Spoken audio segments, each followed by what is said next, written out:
Let's now shift our attention to Eastern Europe, where the Belarusian opposition leader Maria Kolesnikova has called for security officers of Lukashenko to face criminal charges. She has accused them of abduction and death threats after she had gone missing and was later imprisoned. The Kolesnikova said that security officers had put a bag over her head and had threatened to kill her when they tried to forcibly deport her to Ukraine earlier in the week.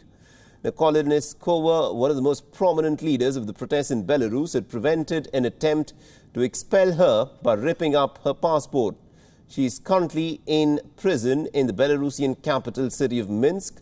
Now, in extracts from a statement she gave to lawyers, Kolesnikova has said that officers from the KGB security service and the organized crime police had abducted her and had pressurized her to leave Belarus.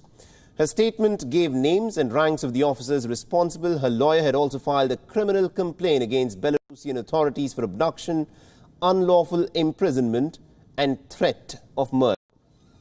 Now, authorities have pressurized many into exile, including Svetlana Tikhanovskaya, who was Lukashenko's primary rival in the presidential elections held last month.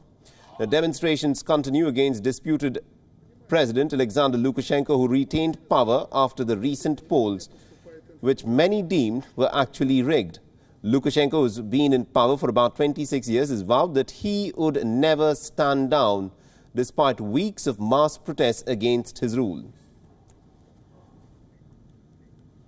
The citizens of Chile have clashed with the police in Santiago during the 47th commemoration march of the military coup that had ousted the government of Salvador Allende in September 1973.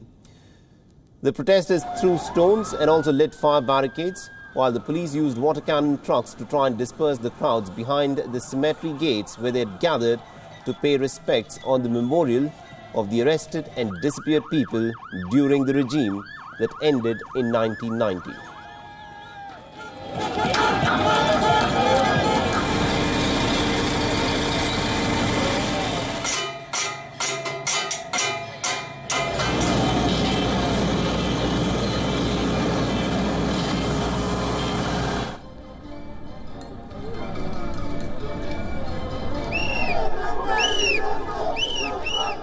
The country, which is struggling to control the coronavirus pandemic, saw several people marching peacefully, many wearing face masks but also failing to comply with the social distancing measures.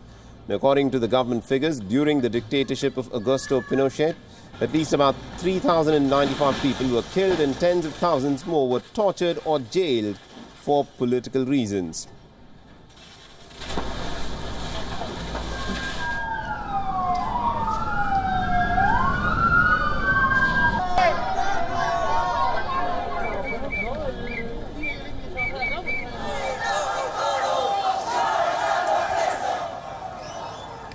Now, the pandemic has highlighted one of Chile's biggest problems, and that is income inequality. Every Friday, protesters take to the streets to demonstrate against the stark inequality.